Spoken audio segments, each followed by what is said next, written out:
Hello there. Welcome to the first webinar of our winter-spring series from the Utah Domestic Violence Coalition. I'm really glad that we can have all of you folks attend today.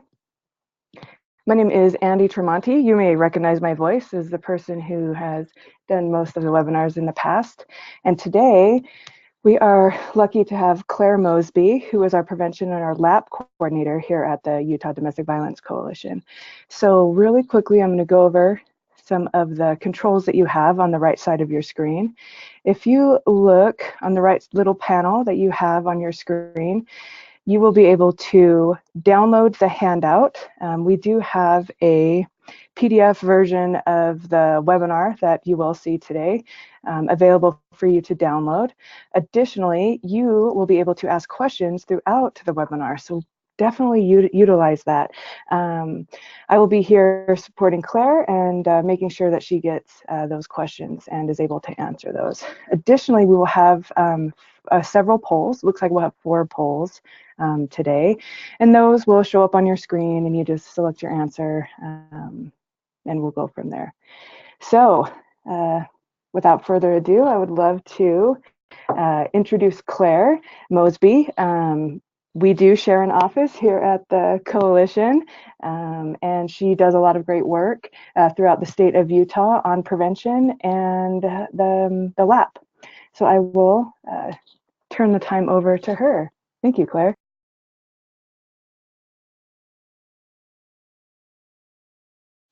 Thanks, Andi. Hi, everyone. As Andi nicely said, my name is Claire Mosby, and we're going to be spending the next about hour and a half together going through assessments and the danger assessment and the lethality assessment program in particular. So as Andi mentioned, on your screen, you'll be able to type in for questions that you might have throughout. I may be asking your input on some topics, and if you could just type in your answers in that kind of question field, that will pop up to us to view that way. And if you have anything else throughout, please type it on out and it'll come our way and we'll address that. Andi's going to be jumping in with any further kind of input and discussions as it comes up if we need that. So please don't hesitate to ask questions and we can address anything further. You can reach me at another time if it's more specific to your agencies. But with that in mind, we'll jump right on in.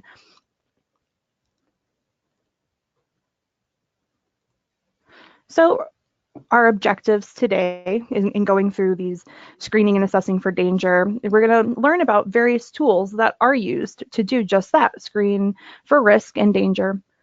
We're also going to be able to kind of understand the benefits of danger and risk assessments and how using those can help survivors. Hopefully you will gain additional details about the 2 tools that most of our domestic violence agencies in the state use, being the Campbell Danger Assessment and the Lethality Assessment Program. Many of you, I imagine, are quite familiar with those as well, so this will be a bit of a refresher for you. And if you're not, welcome to the world of the danger assessments. I'm glad you're here. And finally, we're going to grasp the seriousness of intimate partner-related homicide in Utah, because that's really the reason we're doing these types of assessments in our state. So if you're familiar with homicide of intimate partner relationships in Utah, I encourage you to kind of be thinking about what you already know about that and how any of what we talk about today can be helpful in your work. Sounds good? Okay, I'm assuming that's a yes on your end. So who am I? Who's this Claire Mosby person who you're going to have to spend the afternoon with? Well, I'll tell you who I am. Obsessed with cats, only followed by my obsession with elephants. As you can see, I moved to Utah this past February, so I'm still getting to know this wonderful state and you all who work throughout it. My background is really in a lot of human trafficking research and work that I've done around the world, specifically in Southeast Asia, and then kind of translated that to working as an immigration advocate for survivors of domestic violence in St. Louis, Missouri, where I'm from. I also used to be an elementary school teacher. I taught English as a second language and mathematics. So hope you can kind of think of me as a buddy throughout this and we'll get to know each other a little better. So now that you know me, I'd like to know who you are. Andi is going to pull up a poll for you to answer. And if you could take a few seconds and do that so we kind of know who we're chatting with today, that'd be helpful. I'll give you a moment to do that. All right, so a poll should pull up on your screen. Just go ahead and click whichever one best fits your role as an advocate in the community. Yeah, dang, we have a bunch of people already voted. So we have 77%, 85%. I think this is the quickest poll we've had submitted so far. We have a couple more of you that we just need to answer. We'll give it a couple more seconds. I have about 85% of folks voted. All right, gonna close that out. Okay, let's get those results on the screen. So on the screen, you should see the results of who is attending this webinar, all the folks that are on this webinar with you. So it looks like we have about 64% of folks are community-based advocates from nonprofits like the YWCA, South Valley Sanctuary, stuff like that. And then it looks like 36% is other. So that'd be really interesting to see who our other folks are. All right, and I'm going to hand it back to Claire. All right. Thank you all for letting us know who you are and where you are. Before we jump in, again, if you want to shoot us a message with who you are so we can be sure to include information specific to what you're doing and help kind of guide our conversations that way, we're happy to do that. If you, those 36% of others of you, if you want to tell us who you are, we can try to be inclusive to you and what you might need to talk about today. So moving on, what is a risk or danger assessment? I know many of you are probably fairly familiar with these tools. So just kind of think about what that would mean to you. What is a risk assessment? What does it look like? I'll tell you now that you're thinking, okay? It's a tool, right, used to assess characteristics of an offender, of a victim, or of a relationship. And kind of by assessing characteristics of those, you can kind of use that information to predict the likelihood of some negative event. So if you're, in your work, and what's the negative event? For domestic violence, right, or negative events could be reassault. It also can be lethality. With what we use in Utah for the Lethality Assessment Program that we'll look at, obviously we're looking at the likelihood of lethality. So really, risk assessments analyze, what can go wrong and how likely it is to happen and what the potential consequences are, right? So as part of the process, the, resulting determination of risk, can be expressed in qualitative or quantitative fashion. So the assessment itself plays part of like risk management strategy that your agency might use. So if you do a risk assessment, you can have an action to do after it. So you figured out what the negative event, likelihood is, so you can respond better in that way. If that makes sense to everybody. If it doesn't, please shoot up a question and we'll answer that. Right. So when we look at DV, domestic violence risk assessments, right, there's four parts that are important to track. Right? The instrument that's being used, the assessment itself, is it validated? Is it evidence-based? Is there good validation research and articles kind of backing it up? So when the risk assessments that we're going to talk about today are all evidence-based methods. And the ones we use in Utah are the ones that we'll talk about that are used in Utah are also evidence-based instruments. And that's really important because we want to know that what we're using and encouraging agencies and partners to use is really effective, and that it's based on real research. And so if it's based on real research that's been evaluated, we know it's accurate. Right. The next part we look at is the risk assessor. That would be the person doing the assessment with a victim right? So is this person just checking things off a list, or do they know more about the dynamics of domestic violence? And if you're asking a risk factor, do they understand what that means and why they're asking it? It's important for people to, who are using it, to know why they're using it and what the answers they're getting might mean. So when we train for the Lethality Assessment Program, and if you use the danger assessment, there's training involved behind using that, and there's a reason for it, okay? Another part of a domestic violence risk assessment is the perpetrator and how violent they are. That's what, an element that we're looking at and is needed to look at, especially if we're focusing on reassault or lethality.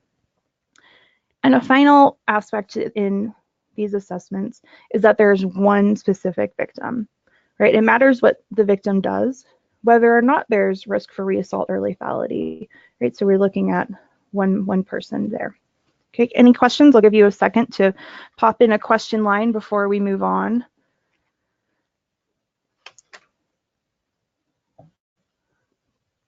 Everyone looks good. Okay, if you have any more, we'll loop back, don't worry. So what are benefits of these risk assessments, right? Think for a moment about what benefits you might see in your agency if you did use risk assessments, or if you do, right? If anyone's inclined, please let me know what your benefits are. What do you see in your agencies? Or just think in your own minds, in your own offices or homes, wherever you are, right? Benefits that come from using these tools. I'll get you started on one, right? It helps educate the victim of their own personal risk, right? People know what's going on in their relationships a lot, but how many times do we talk with someone, a survivor in domestic violence situations, that don't maybe fully see the scope of what's going on? So these assessments can help do that, can really help educate and empower a person of really what's happening based on research done across the country. Another benefit is that it assists victims and domestic violence service providers to develop a more realistic safety plan. You can have many tools to help you develop safety plans, and safety planning is essential in work that we all do. And using a kind of a risk assessment of sorts to do that can help narrow down what might be the key elements to really focus on, to really plan around, so you can get that information a bit quicker if you're using a risk assessment to do so. For some types of risk assessments, a great benefit is that it helps with the criminal justice element of it, right? So the criminal justice system can use them to identify offenders who need high bail, can help inform conditions of release, and craft enhanced supervision strategies. Now, there are specific risk assessments, and we'll talk about those a little bit, that really do work around this. And if this is something in your field that you're using or could use more support on, let us know and we can talk later if that's something important to you and your agency. Right? Another thing we can use have the benefits of risk assessments for is that we're speaking a shared language. We've all gone through similar trainings and are kind of on the same page now. So if someone calls your agency and says, I have someone high risk, I use the danger assessment, that means something to you. It's not as random as someone just saying, I'm concerned this person seems like in a bad situation, right? We're kind of streamlining those conversations, and that's across the board. That's between domestic violence service providers, and therapists are able to use that language, as well as law enforcement. And if it's coming along and the courts in some areas are being, updated with this information, then they understand what that means as well. So it's helping our response overall to domestic violence. Kind of the final benefit I'll bring up right now is that the risk assessments can help assist perpetrator intervention programs and help to select the amount and type of intervention that would be helpful to those perpetrator intervention programs, right? And many are able to help assist that. And like with identifying reassault or likelihood of lethality, this can help guide those efforts to be able to help perpetrators to realign their actions as well. Does anyone have any questions on benefits of risk assessments? And you can actually raise your hand on your controls too, and I will be able to unmute your microphone and you'll be able to speak. Ooh la la, very exciting. I love it. Please do that. So this brings us to our next kind of poll information I want to gather from you all. Have you or your agency utilized any type of risk assessments in working with clients? And I know we haven't talked about all the different ones yet, and there are many more than what we're going to talk about, but I want to know, just thinking about what they are, if you think your agency is using them. And if you do use them, which ones do you use? What are helpful to your agencies? Andi is going to give you a poll for that to fill out and give us information on. All right, so a poll should have popped up on your screen. So go ahead and click the answer that best fits you and your agencies. All right, looks like we have about 44% of folks that have voted so far. Let's see if we can get a bunch more folks to vote. About 56% of folks.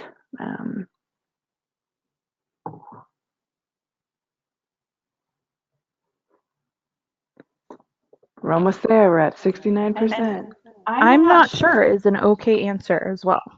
If you're not sure, that's great. By the end of this, I hope you are sure. All right, so we're going to get this poll closed and we will share those results. All right, the results should show up on your screen and I'm going to hand it back over to Claire. Great, thank you, Andi. So as you can see that, the majority of you are indeed using risk assessments in your agencies. Now, I would imagine probably a lot of you use the danger assessment because I know you're community-based domestic violence agencies. So you're probably using the danger assessment and imagine the lethality assessment program as well. For those of you who said no, that's okay. You don't have to be using risk assessments in your agency. If you would like to start incorporating any into your work, I think that'd be great if you find out about ones that could be helpful to you, right? And I'm not sure, again, that's great. We're going to talk and you might realize you use them.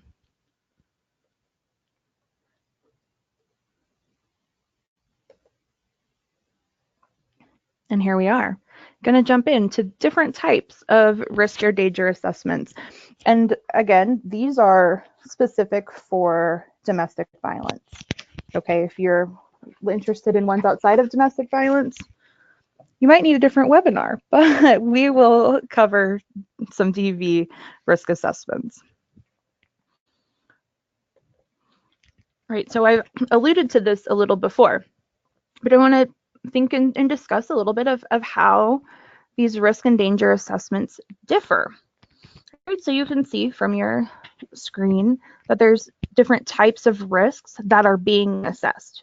Right, so is it a victim being assessed or is it an offender being assessed? Are we looking at lethality or reassault? Right, these again for domestic violence, this is what we're looking at. Who's being assessed for the information? Is it the victim? Is it the offender? Are we looking at police records or court records to gather that information for the assessments? Right, and who's the original audience conducting the assessment? Right, so think about if you have any questions on how these differ. Some of this stuff, you know, might come up or be helpful to remember later on for CEU purposes. Right, so please let us know if you have any questions, okay? So again, kind of thinking further about this, several of these evidence-based tools have been developed to identify the potential of lethal violence, the risk of reassault, and in addition to reassault, the severity of the assault. So each of the tools was developed for specific purposes, right? To be used in certain settings. It's not always one size fits all and can be used by everyone. So there's specific kind of practitioners who can use these. And each one obtains information from different sources or combination of sources, right? We see this. What are the sources being used? Is it public information? Is it criminal history, past or present protective orders? Is it like violations of court orders or court conditions that have been set, right? Some look at probation history and get information from the perpetrator, and then some get information from the victim. So they really do gather kind of how to form these from a lot of sources. So this is the first one we will discuss. It's the domestic violence screening instrument, okay? It can be completed by a review of prior court and probation records, right? It's a short tool to assess high level of risk, right? It has predictive validity in identifying those who are going to reoffend. So that's what it's looking at, reoffense. And usually what this is used for is to inform pre-trial evaluations and as a corrections case management tool. So I have not used this tool myself, right? But I think, and what we see is that it's very helpful for that, evaluating corrections and pre-trial tools, right? It was developed for use as a domestic violence risk screen to be followed by a more intensive evaluation if the DVSI-R score indicates a high level of risk. So it's also been shown to have predictive validity in identifying those who will reoffend, right? So it's kind of doing a couple things. And it's currently mostly used to inform these pre-trial evaluations and as corrections case management tool for offenders screened as high risk for domestic violence related reoffense. So this is one of those tools being used on perpetrators, right? This would not be an appropriate tool for victims, okay? Does anyone have any questions on the DVSI-R? Okay. The next one we'll look at is the Ontario Domestic Assault Risk Assessment, or ODARA. Right, as you can see, it indicates the likelihood that a person who has already committed an assault on a domestic or dating partner will do so again in the future. And it kind of indicates the amount of time until a new assault happens and can kind of account for the severity of that assault. It was developed to be used by law enforcement to identify high-risk cases and provide a shared language throughout the criminal justice system. So what it does, it looks at perpetrators' history, substance abuse, criminal behavior, details of a recent assault, and also looks at the victim's vulnerabilities. So it includes a lot of elements there. So it's a 13 yes or no question, and the items really look at all these things. And when we talk about victims' vulnerabilities, what are we talking about? What do you think they're looking at? Right? Things like poverty, having children in common, stuff of that sort that you might see come up later if you're familiar with risk assessments, but we'll look into those risk factors further. Any questions on the ODARA? Okay, rocking and rolling through. The next one we'll look at is the Spousal Assault Risk Assessment, the SARA. This is used for pre-trial and pre-sentence evaluation and recommendations on probation case management. Right, so it's 20 items derived from domestic violence and male perpetrator research in British Columbia. Right, so it gathers information from interviews with the offender and the victim. It has a standardized measure of physical and emotional abuse, drug and alcohol use, and a review of police reports and overall criminal records. So it entails, again, a lot, right? So this the application is pretty limited to that pre-sentence evaluations and really used in probation case management strategies again. Any questions on this? Sarah? So I think from looking at these, there's some similarities, right? And that they were all designed to predict the likelihood of an offender's reassault against a current or former domestic or dating partner. And these are all pretty specific, as well as they do help kind of create those pre-trial evaluations and are used for case management in probation. So they're very unique in that sense. Does anyone have any questions or thoughts on either any of these three that we just looked at? I'll give you a second here to pop up your hand or write in a question. And you can just click the raise hand button and you will be able to notify me and I can unmute your mic. So you can ask a question directly to Claire or I.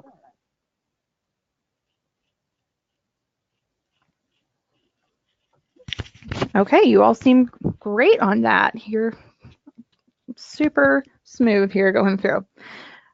The next couple we're going to talk about, again, I want you to kind of think about what these two have in common and how they're different from the three we just discussed. So this one we're going to look at here briefly is the domestic abuse, stalking, honor-based abuse, risk identification checklist, also known as DASH. Okay, it's a 24-item tool being used in all police services in the UK. So if there is a high score, that means the victim is at high risk of murder and or serious injury and needs urgent help. So the tool is used by frontliners all over the UK, like I said. So it's law enforcement, domestic violence service providers, healthcare is using it, mental health services, and children's courts. Right? So the aim is to kind of hit this save and change lives through early identification, intervention, and prevention. That's kind of the goal, right? It's going to identify risk and needs of the victim and really promote an effective police investigation when that's necessary, right? So all these agencies using it have that shared common language, and there's information sharing, and then it helps victims make better informed decisions, right? A question that often comes up when we talk about this risk assessment is, what does honor-based abuse mean? Does anyone have any thoughts they'd like to share before I kind of explain what that means? It's okay if you don't. Again, this was formed in the United Kingdom, so think about what differences in population and culture are happening our friends across the border. Any thoughts before I jump in? Nope. Okay. So the honor-based abuse, it's a crime or incident that has been committed to protect or defend the honor of the family or the community. Right. So it's a little different from other forms of abuse and violence, as it's often committed with some degree of approval or collusion from family or the community. So it might include murder, like an unexplained death or suicide, fear of or actual forced marriage, controlling sexual activity, domestic violence, child abuse, rape, kidnapping, false imprisonment, threats to kill, assault, stalking, and harassment, and forced abortion as well is included in that. So forced marriage became a criminal offense in the UK in 2014, so that's included in this. So a lot of these elements might show up there, and it's a criminal activity, so they want to be sure that they are tracking that and able to help people who are identifying as having those issues in their life. Right? Does anyone have any questions on the DASH? No? Okay. So we're going to move on to my old friend, the Lethality Assessment Program, Maryland model. And we call it the Maryland model because our counterparts in Maryland, the Maryland Network Against Domestic Violence, created this based off of the Dr. Jackie Campbell Danger Assessment, which we'll go into here shortly. So it uses 11 questions of the 20 from the DA Danger Assessment, and they're all based on risk factors that predict likelihood of lethality. So it was developed specifically for law enforcement and other first responders to use the LAP to really identify those high-risk victims and then connect them with local domestic violence service providers. All right, it looks like we have a question, Claire. We have a question. Are there particular cultures or groups that honor abuse occurs? Sure, great question. I encourage, if this is a topic that's interesting to you or you've not come across before, to kind of check out a little bit further. It's rough. It's a really rough topic. So there's many different cultures and practices around the world, and some of those include this honor killing. So it's a great question of particular group or culture. Where this is strong in origination and where it carries into the United Kingdom is from the South Asian continent mostly. So that is inclusive of multiple countries, and of course not all people coming from South Asia. So Pakistan, Afghanistan, India, that area. So for you non-geography minded folks, right? So that's where we're kind of looking, right? That's not prevalent entirely, but there are, that is a background that's in part of that culture. So it's not condoned in any of those countries either, but in past it had been, and those are very hard elements to move past and through. So again, that's really the region where that might come from, where that diaspora in the UK, but there's more. All right, looks like we have a second question.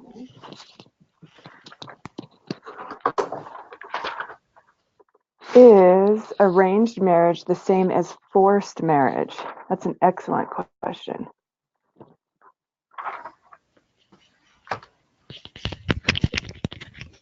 That is an excellent question. Thanks. So forced marriage really can involve physical, psychological, emotional, financial, and sexual abuse, including being held unlawfully. So the forced element is different than arranged element. Arranged marriage is not a criminal act. And again, so the dash is used in the UK, so it's not practical in the United States. It's not researched here, or there's no evidence backing for that to be used here. But so for forced marriage is criminal, arranged marriage is not. Arranged marriage is more general of, usually families want their children to get together or some sort that's a little looser. I think a arranged marriage could escalate into forced marriage element, but there is a difference for that. Yeah, and we can definitely talk about that more involved at further times if you have more questions or thoughts, and if this is coming up in your communities around the state. I know we have listeners in from around the state, so there might be different things going on in your communities, and if forced marriage is coming up, we definitely want to support you in navigating how to help people through that. Thank you for the question. Any others on the dash? I can click back before we move on.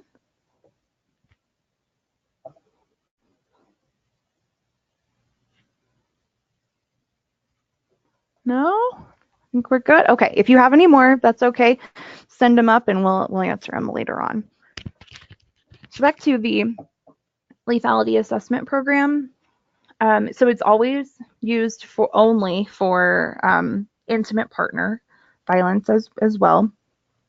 So we talked about it being used for law enforcement and other first responders being used. That's really how it was developed.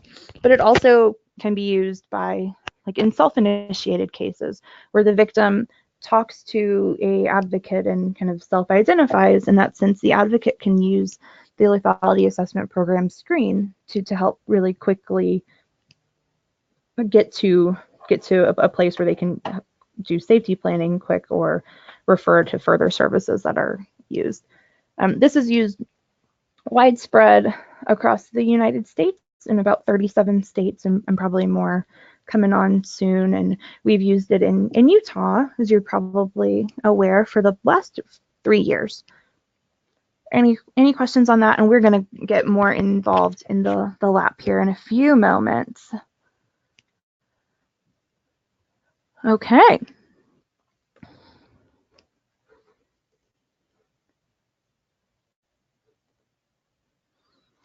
Sorry, my computer is a little slow with clicking through.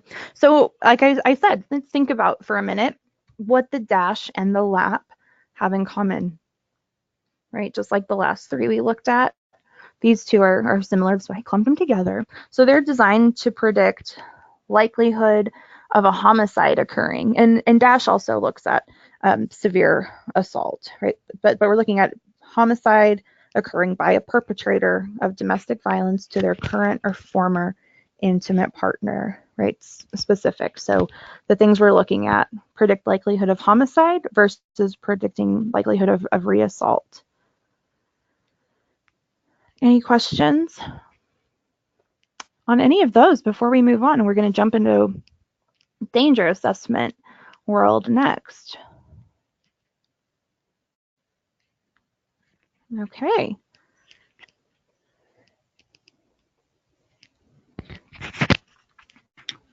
Here's a kind of a parting thought on all risk assessments, right? Are we going to use them to screen victims out of services or support? The answer is no, no, no. We're not going to do that, right? What risk assessments do, it's high risk or kind of non-high risk. It's not no risk, right? If someone's in any of these situations, there's risk involved. So we're not saying you're not high risk or high danger, so we're not going to offer services or extend support to you, right? It's just a way to better help people to get those services, right? But not as a tool to screen victims out. Okay, any questions on screening victims out of services? Great. So this I would love for you to answer in your question. Just shoot up a question and that will be an answer that we'll be able to see here. But why should we assess or risk for danger? In your own thoughts, why is it important to do this in domestic violence cases? It's not a poll, so you can just write in an answer. I'll give you a minute to kind of think about that. Why do we do it?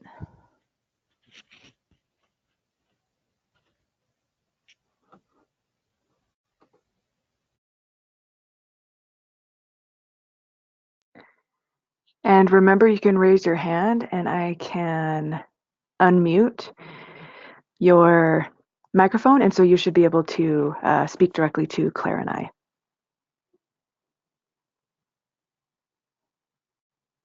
And you can also use that question box to go ahead and write your answer, and we will get that read and collected for folks.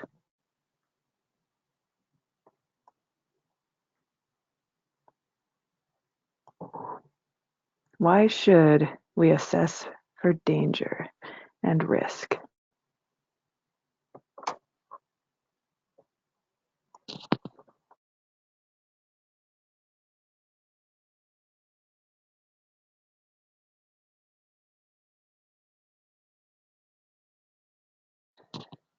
All right, we got one response. It looks like to help us, the advocates, know more of the situation and to help the victims understand what kind of danger they're in.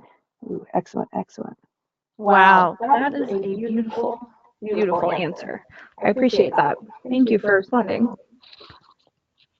We have educate victim and society, develop a safety plan. That's a good one too. And it looks like we have one more. Some victims may need priority or immediate placement status due to life-threatening circumstances. Yeah, absolutely, absolutely. Wow, it's like some of you know about these risk assessments already. I'm so impressed with those answers. I really, really appreciate that. Oh, I think we've got one more coming through. We'll have Andi read it for us. All right, and the last one, it looks like we got to offer appropriate services and increase chances of preventing death. Yeah, absolutely. My mind is blown right now. Thank you so much. That's perfect, right? Those are all great, right? We want to prevent death. We want to direct people to better services and health safety plan and help talk to themselves about what's going on in their situation. And we can do that with like this evidence-based backing if we're doing that and using these tools. Right, so I'll share some numbers with you to help us put us in this frame of mind. And we're thinking about the murders of women, which we call the femicide, right? 83% of those femicide cases had prior contact in the system. So that's very large and really broad, right? So that includes law enforcement, it includes church, DCFS, healthcare, and domestic violence services, right? So a lot of the women, and this research is specific to women, these tools we're about to look at can be used for men, but the original research was on homicides of women, just so you all know, right? But so many women had contact with folks who, if they had training and support and knew how to connect better with resources in the community, it could have been helpful, right? We could have had that preventative quality there. Right, so we're thinking of 83% of those cases we're interacting with people, and we want to start figuring out paths to kind of to bridge that. An alarming issue that comes up here, I'll share with you here, is that 4% of the domestic violence homicide victims engaged in domestic violence services in the year prior to their murder. Think about that.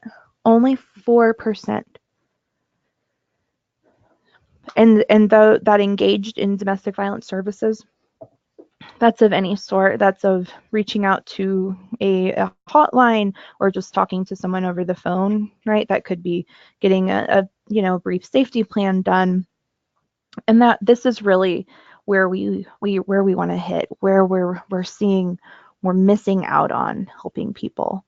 Because if 83% of folks are engaging somewhere, and we're not directing them to right services or offering them right services, and then 4% of them, only 4% engaged in domestic violence services, we want that to be higher. And we want that to be higher, not that 4% higher, but we know from research and evidence-based work across the country that when victims of domestic violence engage in those specific DV services by our trained professionals around the state, right, their likelihood of reassault decreases and their safety overall increases. So we translate that to, if you're getting services by a trained professional in the field, right, your likelihood of reassault and of lethality will start decreasing if we're offering and connecting those people who have never been supported before in this manner with services, right? So this is what the goal is. This is where and what we're coming from in these measures. Does anyone have any questions about that? I know that's kind of a bummer. So I want to give you a moment to think if you have any questions, if that is concerning to you, if that makes sense to you, the kind of differences there. Give you a moment to think about any questions and send them our way. If you don't have any questions right now, that's okay too.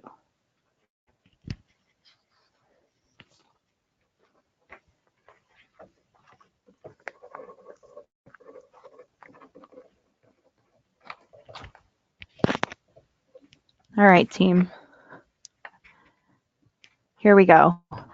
We'll have a little Reprieve. Oh my goodness. Who are those studs? What? What?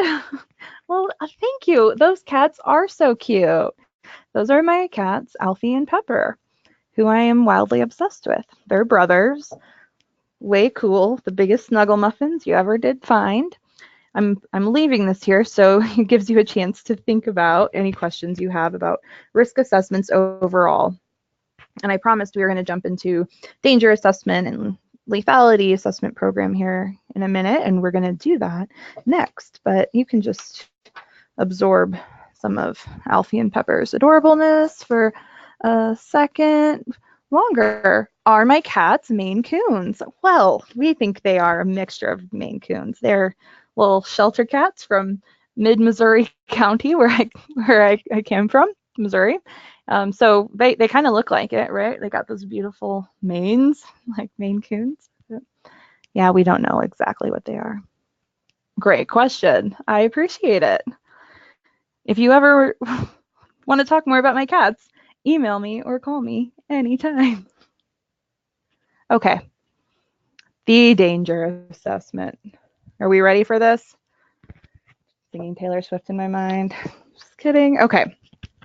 The danger assessment by Dr. Jacqueline Campbell. Right. So if you need to look further into this, thedangerassessment.org is the website for you.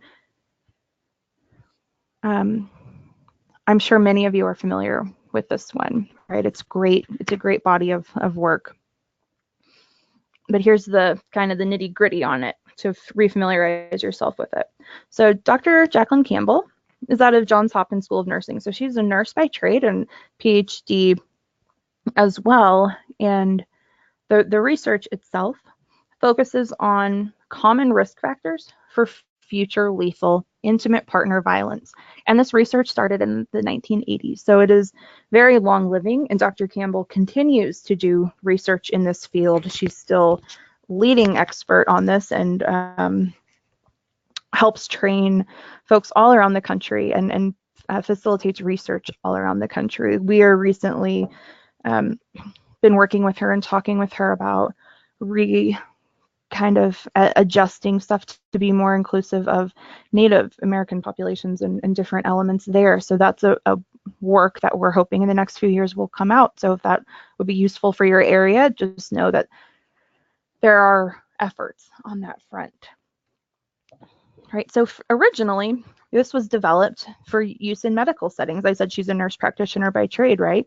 So she worked in medical situations and was seeing domestic violence. Like, how can we help here? Which is where the research originally was used. It's 20 questions, this assessment, and again, evidence-based, and we'll look next at where the research comes from. So to use the danger assessment, I think it's important to know and note that there is a certification that's required to use it through the danger assessment website itself and through Dr. Campbell. So there's different options of getting certified. You can do it online, and there is a fee associated with that. So that doesn't come through the Utah Domestic Violence Coalition. I can definitely help you or your agency get through that and get certified, but there's it's really through the thedangerassessment.org, and Johns Hopkins kind of hosts that. So we can talk about that further if you need that or if you want to bring that training to your agency. Okay. Email me if that's a thought for you. So let's talk about the research. When we're looking at the danger assessment and what Dr. Campbell was looking at, she had an assignment in her PhD program, I believe, that was to look at the leading cause of premature death for a specific group of women. And what do you think she found that leading cause of death was? Intimate partner homicide. Right, so she's looking at this group of women, specific age, dying of intimate partner homicide. So she starts thinking about, okay, what's going on? Well, how do we prevent it? Because she's in medical field, right? This is something we've got to address. So she starts this research with folks around her community, and then it spreads.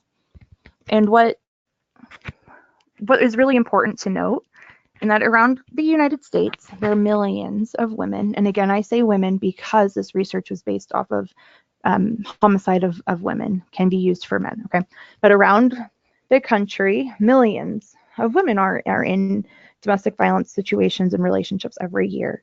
And so the majority of those relationships do not turn lethal, okay? So I think about that. The majority are dangerous, are damaging, long-term horrific effects on the women and their families and everyone involved, right? But they're not all lethal. About 12 to 1,500 women are killed a year in the United States from those millions that are in domestic violence relationships. So if not all women are at risk of homicide within intimate partner relationships, how do we identify those who are? What are the differences? What's happening in those 12 to 1,500 cases a year that's different than the millions of others? Okay, that's really what we're thinking of. So if you're research-minded yourself and kind of think about a control group. So the control group are those relationships of domestic violence that do not turn lethal or do not turn attempted homicidal, okay? Does that make sense to everybody? Any questions? Show of hands, questions, anything? I'm happy to slow down for anyone or go through this more in depth. But so that's kind of the premise of what Dr. Campbell is looking at. So to kind of figure out and answer that question of how do we identify those women who are at risk of homicide, this is what she did. She did research with populations of women who were killed or almost killed by their intimate partner and compared them with the women who were experiencing domestic abuse. So she took information from cases of murders, right? So she got that information from police reports, prior services received, proxies such as family members and neighbors and best friends, anyone who would kind of give information so she could build a depiction as accurately as possible of what was happening in that relationship. What were the dynamics? What was going on before one partner killed the other partner? Okay. She also looked at attempted murder cases. So attempted murder cases only include when the victim got like a severe weapon or gunshot wound to the head, neck, or torso, and if there was severe strangulation or severe infliction of assault. So that sounds like a lot, but these are, again, we're talking about these really serious cases where the person very well could have died. It's by miracle, probably of medical treatment, that they didn't. Okay, so we're thinking of all of these people, these murder cases, attempted murder cases, and again, comparing them with the women who were experiencing domestic abuse, who were in maybe, treatment programs, getting different types of support. And Dr. Campbell sat down with them and interviewed them and worked with them and got a lot of great information from them. Okay, any questions on this research?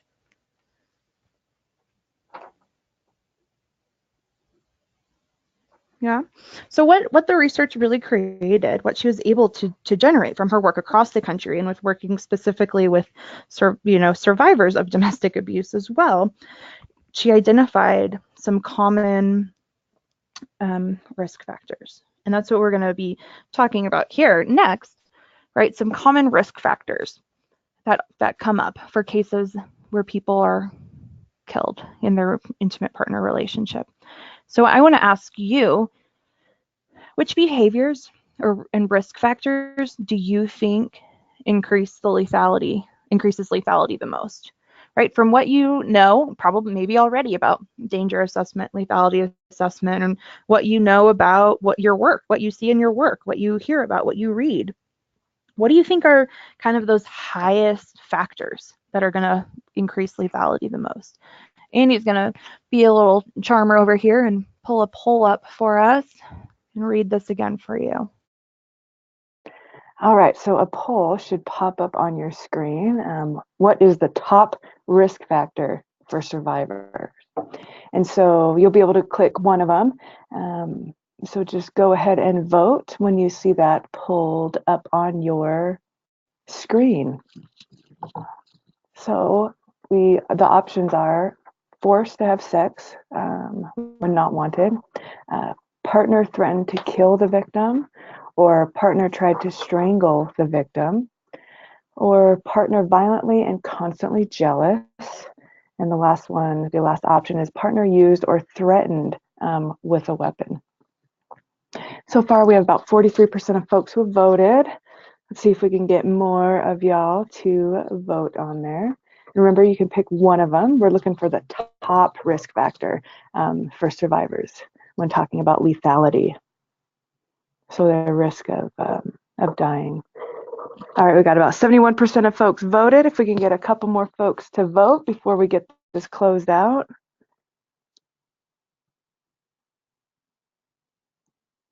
All right, let's see if we can get the results shared on that screen. There we go. I'm going to hand it back over to Claire.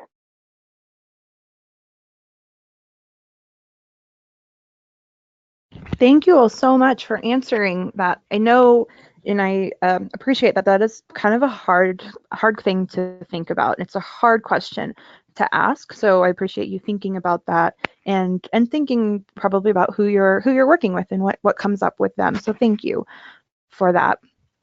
You all did wonderful. I think that a lot of you are already familiar with a lot of risk factors, and I'm so happy to see that. And we're going to look through in our next slide kind of some of the top ones. But really, I'm glad that you're recognizing what these are. All of these that we have listed here are risk factors that increase the likelihood of lethality for victims of domestic violence, right? So they're all a right answer, right? But some are determined to have kind of a higher likelihood to increase lethality, right? So we're going to really look at that next. And when we're looking at this, if you have any questions, we usually have a fair amount of discussion and thoughts around these risk factors. So please send them our way now, and we can talk those through. And if you're not comfortable with doing that now, we can definitely do that later.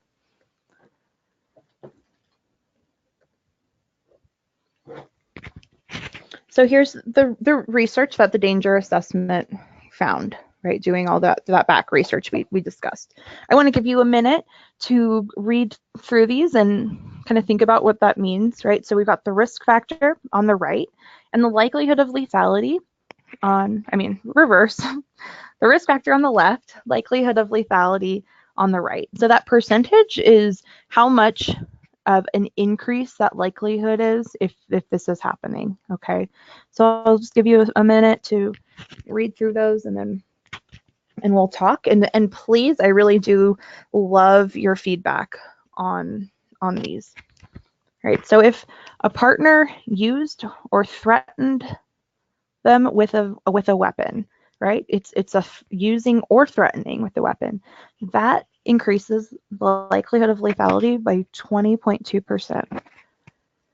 It's huge, right? These threats are things we are realizing that we have to take seriously when it comes to homicide prevention. That if someone is threatening to kill a person, that is a huge indicator that they will do it. Right? Another in line with the threatening, if a partner threatened to kill a woman, it doesn't have to be them specifically. If they threaten to kill, a woman down the street, a woman at the grocery store, but if it's specific to women, if it kind of showcases and demonstrates this pattern and viewpoint of women as invaluable and as a kind of throwaway, they're not important. So if you're threatening to kill a woman, it has to do with that. We think about our power and control wheel, right? And kind of the male privilege elements can show up. So when that comes into play here, okay, these things can be kind of linked. You know, a lot of you also answered this to the partner tried to strangle them question. And I'm glad that so many of you are thinking about that and taking that seriously, because it does increase that so much. So we have a question. I'll answer that now since we are talking about weapons. So the question is, are these risk factors consistent in most places, or do they differ regionally? Example, if a particular region has a very high gun ownership. Well, I love that question. That's a great thought. Oh, there's more. Gun ownership versus an area where a few, if any, people own guns. For sure. I thank you for that question. So Utah, let's think about Utah. We're in Utah. Utah has very high gun ownership rates, right? It's really easy to get firearms in this state.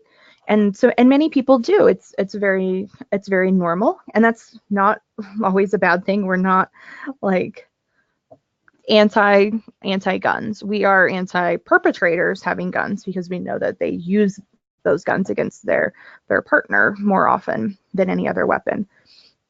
Right. So when in states that do have enhanced firearm usage, I think that we see that happening more, that there's more threats with that weapon and more usage of that weapon to do that. In Utah, the majority of the homicides that are intimate partner violence related are done with a firearm. We're higher than the national average on that usage as well. So I think without like hard research, that question hasn't been evidence-based researched in Utah, but I think anecdotally we can see that the majority of our murders are by gun, and we have higher rates of that than other states in the country, right? So that tells us that, yeah, if there are more guns available and used, for other things, then that will correlate to domestic violence as well. I appreciate that question. That's great. And we have this really interesting thing that happens in Utah. Folks either have 0 guns or they have 8 guns. So yeah, it's kind of interesting. We do have pretty high rates per capita, especially in certain areas within the state. Yeah, thank you again. So moving on, the next risk factor that is, I don't know if I can express without my face showing you how serious this is, but the partner tried to strangle them. That increases the likelihood of lethality by 9.9%. So based on the danger assessment, that's what she found. We know that this is happening so much more than we know, right? As we're starting to do more research on this across the state, because now strangulation is a felony in Utah. It used to not be a felony. So it's in the aggravated assault statute now. Look it up if you need to educate anyone in your community on that. Before, law enforcement could not, I think, fully respond or on a felony level, at least, to strangulation, and now they can. So they have a lot more options to help folks who have been strangled. So if someone's been strangled, it's not usually because of death, what we see, but very often they have been strangled before in their relationship. I just learned today that in last year at the Family Justice Center here in Salt Lake City, that almost 50% of the people who went to get domestic violence support at the Family Justice Center, right? This is just for Salt Lake City, so not across the state, but half of them had been strangled by their partner. Half of them.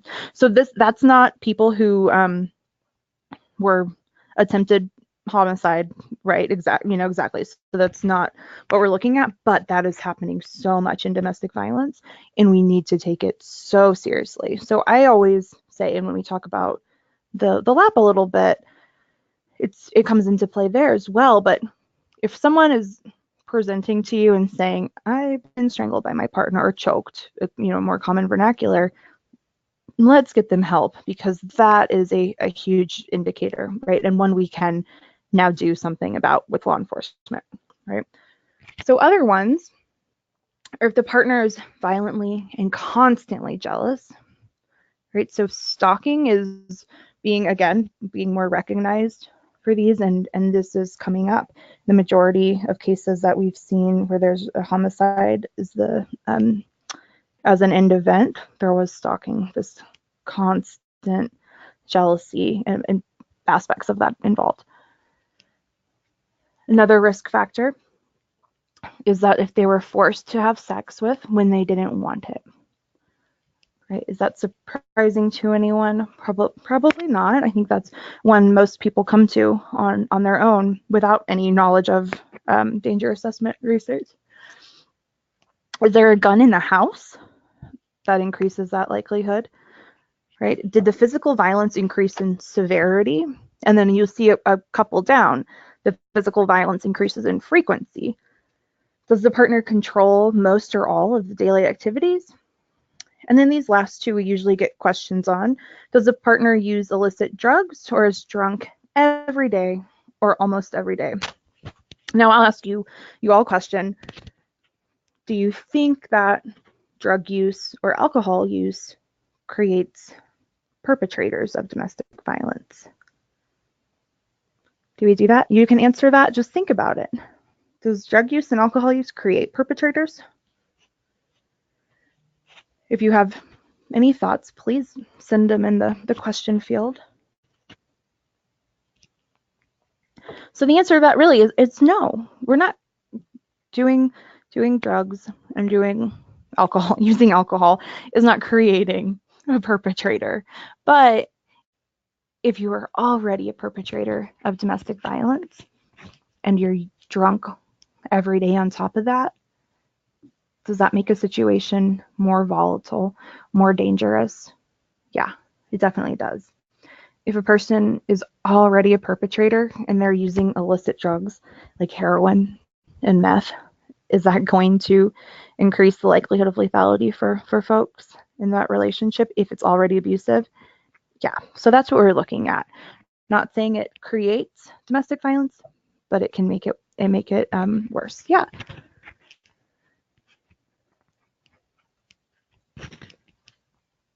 Looks like we have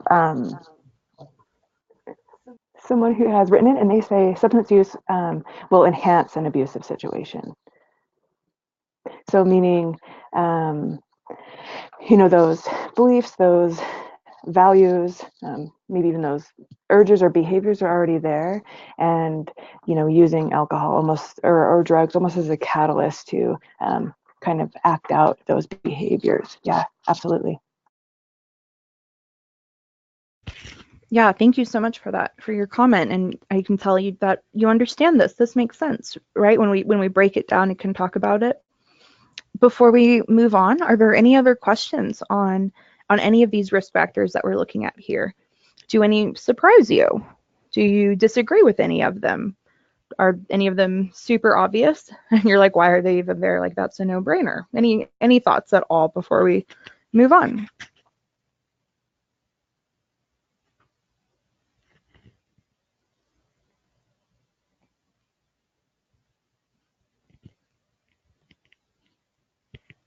I'll give you a moment to think about it. I don't want to rush through.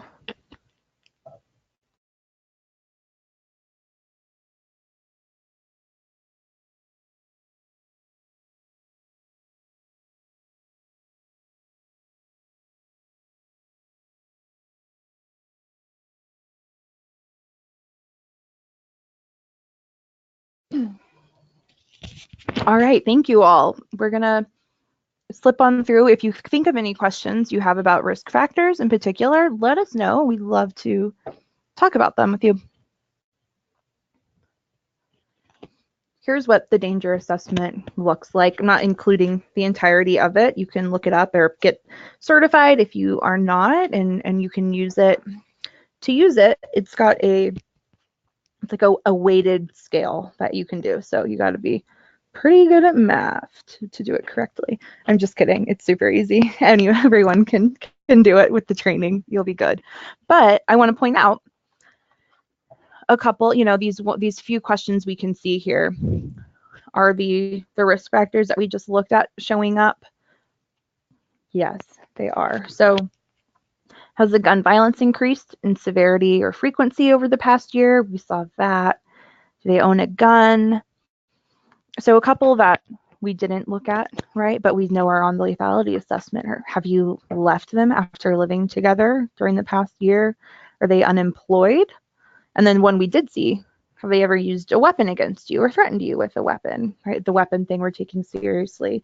And if you're familiar with our old friend, the lap again, right? We talk a lot about this, have you left them after living there and why that increases danger for a person. And the unemployment question.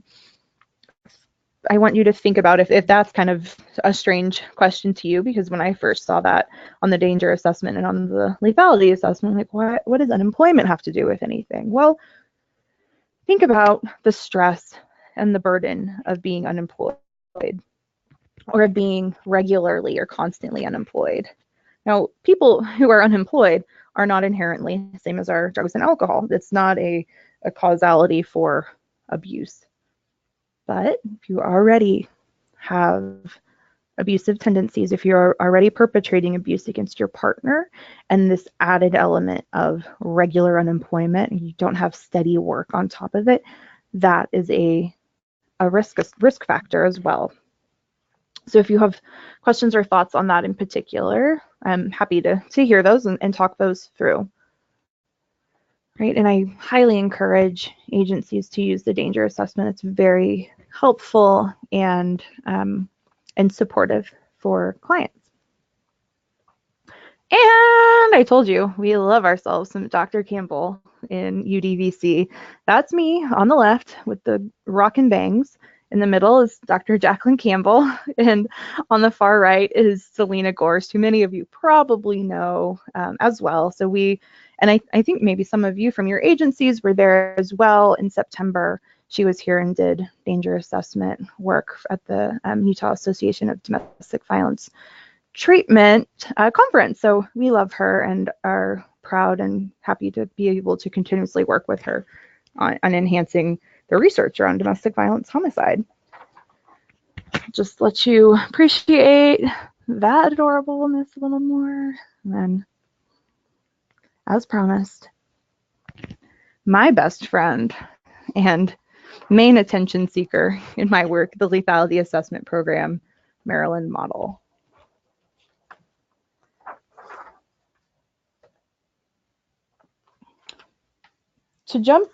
Before we start thinking about the Maryland model for the Lethality Assessment Program, I want to highlight and talk a little bit about why we need to use this in Utah and why we do and why it was brought to our state in the first place. So I know these numbers are a little dated, but the trends hold, okay? So look at, I hope you can, this transfers across your screens okay, and you can see this, but we're seeing domestic violence related homicides accounting for, on average, 42% of the murders statewide. Yikes. That's a lot. Now, Utah doesn't have tons and tons of murders, right? So it's great. I think Utah is generally, in terms of homicide, a safe place, known to be a safe place. Like I said earlier, I moved here earlier this year.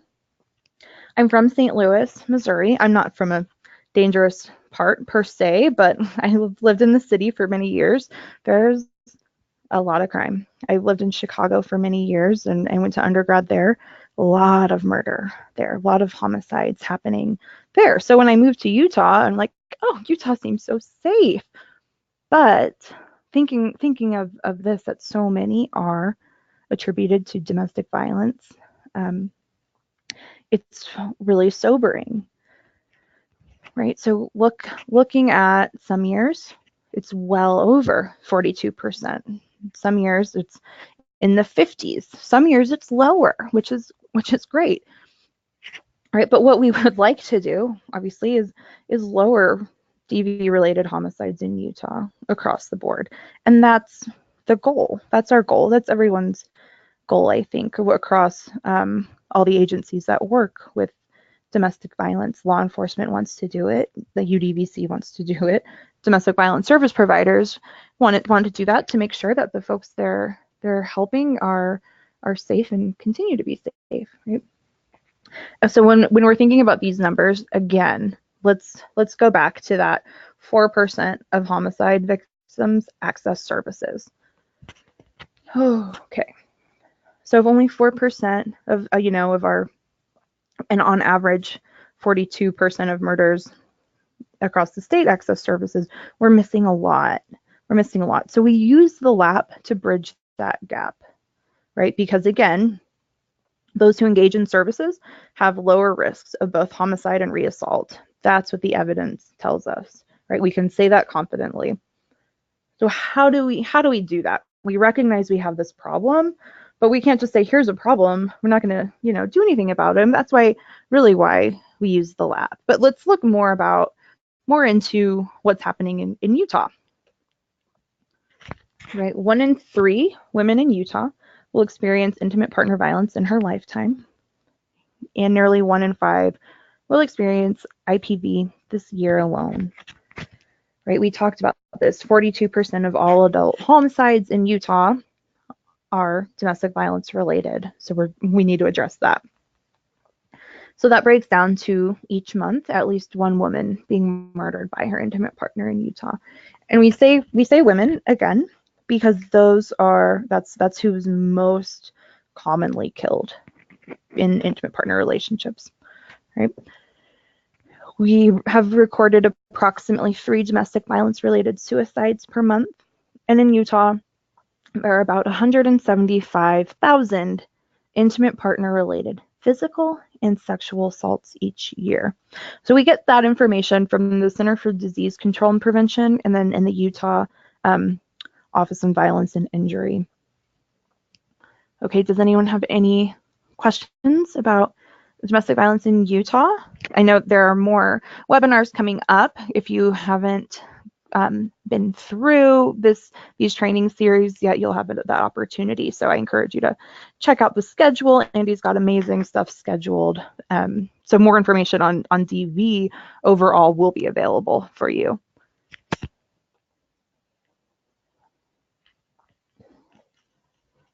So online with accessing services, right, and knowing that having services and having access to it, and it's so critical to reduce domestic violence homicide.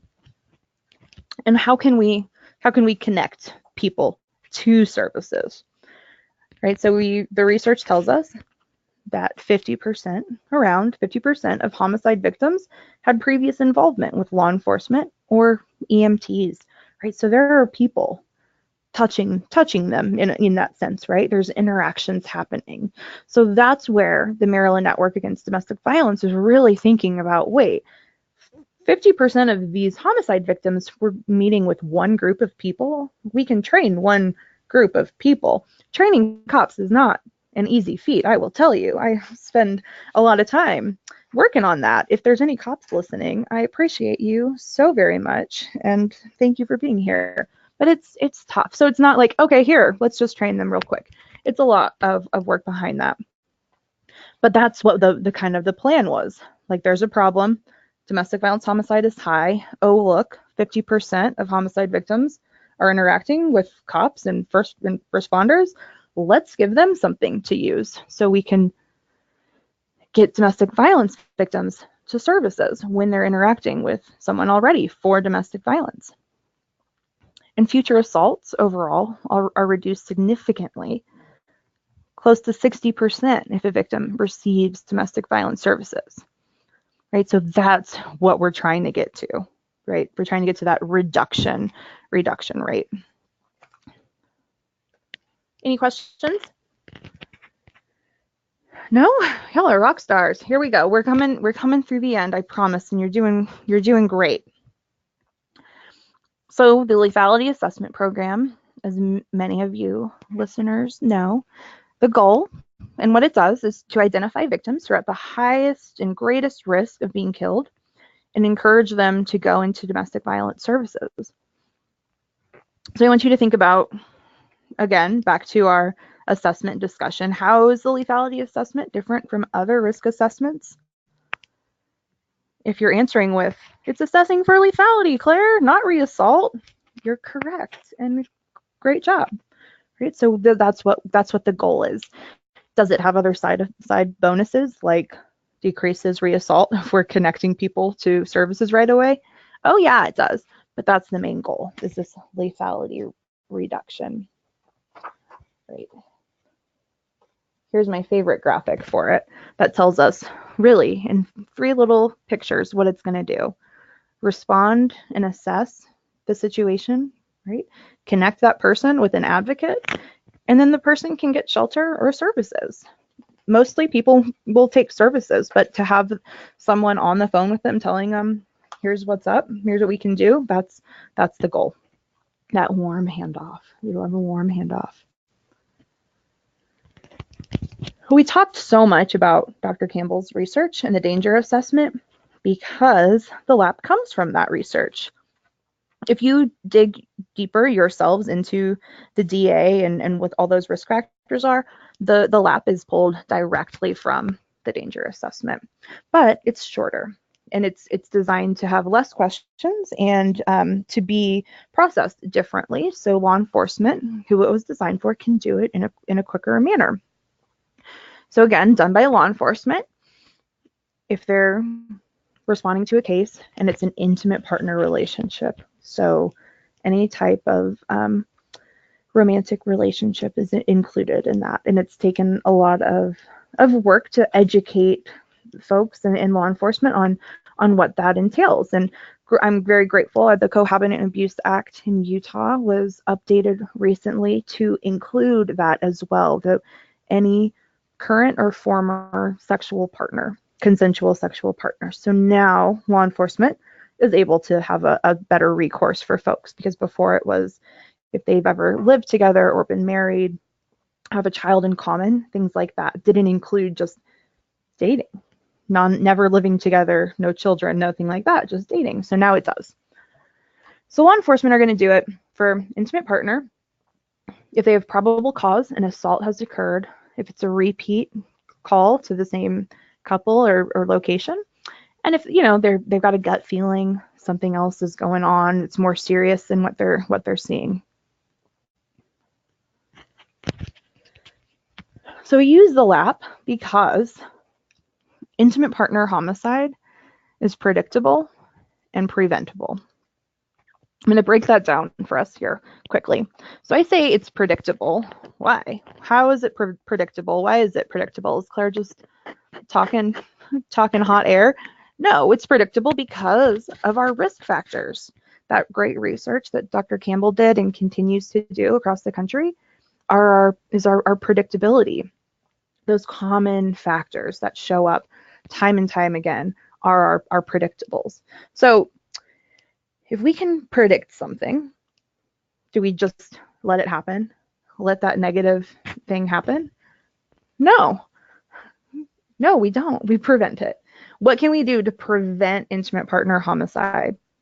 We can connect the people in an intimate partner violent relationship with services. So that's that predictable and preventable aspect, right? And again, as we've said, keep saying it's evidence-based response to an intimate partner homicide. The danger assessment's evidence-based, and then when the Maryland Network Against Domestic Violence created it in 2005, they did further research to validate its use around Maryland, and then it's been expanded across the country. This is quickly just what it looks like, and you can see there are those risk factors that show up. I won't spend a lot of time on that because I think many of you are familiar with that and how it works. And if you need more help with that in your agency, more training, call me. I'll come and hang out with you all. Does anyone have any questions about the lethality assessment screen itself? before we are so close to wrapping up? And really quickly, if you look at, this is the most updated LAP questionnaire. If you notice the pronouns that they have on here, has he, she, they ever used a weapon against you or threatened you with a weapon? So they've included some different pronouns and different types of folks who may have perpetrated this violence against this victim or survivor. Thank you, Andi. Yeah, that's a big deal to be inclusive. Now we have a question. All right, so the question is, do any agencies that use this assessment modify this document at all? And if so, to what extent? Thanks for that great question. So this document is copyrighted by the Maryland Network Against Domestic Violence. Now, what that means is that the protocol is copyrighted, is what I mean. So the questions themselves and how they are written cannot be modified or altered, right? But what agencies do is put more information at the bottom that they need to collect or that will help their partners. So an agency can put their phone number or the phone number that the law enforcement needs to call once they do a screen, and that those are kind of the adjustments that can be made. Otherwise, there really should not be further modifications to the questions themselves. That's what we're really looking at. Thank you for that question. So with that line of thought too, I'll just tell you that kind of how it works real quick, if you're not familiar. So it's designed for law enforcement to respond to a case of domestic violence. If they are kind of highlighted like we talked about, like they need to do it, they'll pull out the screen, ask the questions in order as written. You see they're just yes or no questions. And at the end, if they're high danger, they're going to call their domestic violence partner, their domestic violence service provider partner. So the partner will be the community-based agency in their area. So they're going to call them and say, hi, I have a person and I'd like you to speak to them. They'll, we go through a whole training on how to do that correctly on both sides. And the goal is that warm handoff I mentioned. We want the law enforcement to help connect that victim immediately to someone on the other end that can help offer services right away. And if they don't want services right away, if they don't need emergency shelter, what they can do is schedule a follow-up appointment. Outreach services are huge in Utah. Around all of our agencies do great at that. So that's what's often happening. Now, I know we had a question come up and why any LAP questions aren't more correlated to sexual assault. And that, I think that's a great point to bring up. So you will notice, if you're familiar with the LAP, that we don't ask, and that it wasn't designed to ask about sexual assault with great intention behind that. That is a risk factor that is included on the extended danger assessment. So if you're bringing someone in for further case management and use that would be a time to come up. But I want you to kind of put yourself in the position of that interaction between law enforcement and domestic violence victim. If a cop asks a probably traumatized, this is the middle of a domestic violence event for a law enforcement officer to respond. If they're asking about sexual assault, what the creators of this found were that people shut down and weren't going to continue answering questions. They weren't going to tell that officer anything. So by including that question, we are not able to facilitate the screen or go any further because it was so traumatic for them, which is understandable. So it purposefully is excluded from this, not because it's not a risk factor, because it is, but because we knew, and not me, I wasn't part of this, but because they knew based on research with victims of domestic violence that were helping craft this and who helped craft the language, that would be limiting and that would end the protocol. Right, so thank you for asking that question, and that brings up too that these were created with help of actual survivors, that they're asked purposefully. right? So we're almost to our end. The final things I want to showcase really are just the benefits of using the LAP in Utah and the benefits of risk assessments overall, that it can do multiple things, right? We got increased awareness of danger, greater awareness of and access to services in the community, access to immediate safety planning by professionals, and it's super empowering for survivors and folks in the midst of domestic violence to know more about their situation, to have someone tell them, I'm worried about your safety because people in your situation who have answered these questions the way you have been killed. You have all the information about your situation now, and you have a better chance of making a decision that's going to be helpful to yourself. For law enforcement and domestic violence service providers, it's improving relationships between them. Law enforcement are reporting decline in repeat calls, and they're better understanding what's going on with victims and trauma and being a little bit more sensitive to that. It's encouraging collaboration between those agencies as well. A final thought on risk assessments, right? It's not the sole basis for safety planning. We still have to listen to victims and pay attention to what their perception of harm is, right? It's not a substitute for listening. It's not to be used if using it could put the victim at greater risk. So we don't do it in front of the perpetrator. We only do it privately, right? We think about all those things before facilitating a risk assessment. You got to be upfront about things that will change in your intervention, right? If you do the assessment. And again, this thing I hit on earlier, it's not to be used to limit eligibility for services, but to identify when enhanced or expedited intervention is necessary. So here we've got what's going on in Utah with the LAP, right? We've got many agencies across the state, law enforcement, domestic violence service providers, and community agencies that are kind of intersecting with domestic violence use it as well. The process to join the Lethality Assessment Program is to build this partnership between the domestic violence service provider and law enforcement or community partner. There's an application, a memorandum of understanding, an official training of trainers done by Utah Domestic Violence Coalition, and then those folks can complete training for the rest of staff, and then you implement the program and share data and all of that. So that's really the process there. I'll leave you with our current, as of fall 2018, right? We've been using the Lethality Assessment Program in gradual escalation across the states for 3 years.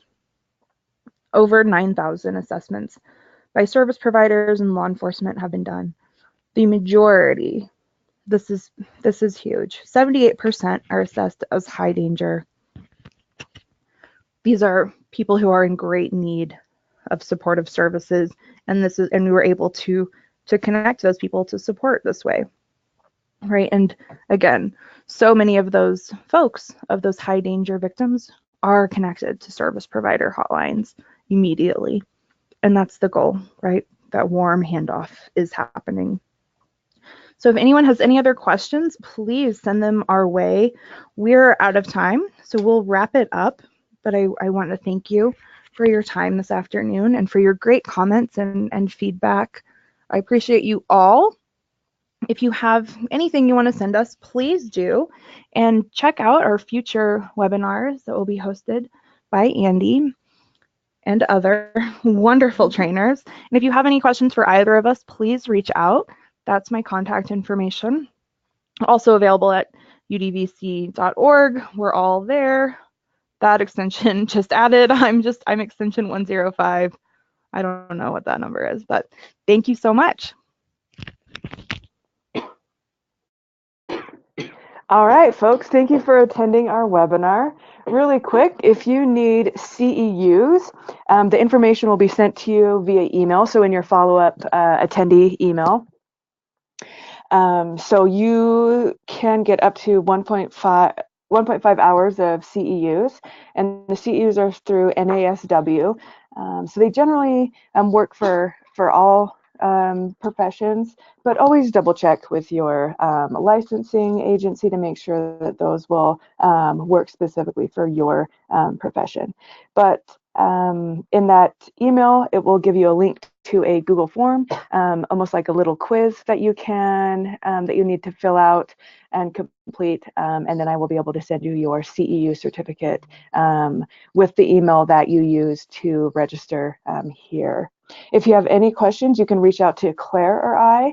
Our information will be included in that email. Thank you so much for attending. I hope you learned a lot, and we will see you next time in the continuation of our winter and spring webinar series from the Utah Domestic Violence Coalition. Thank you, everyone.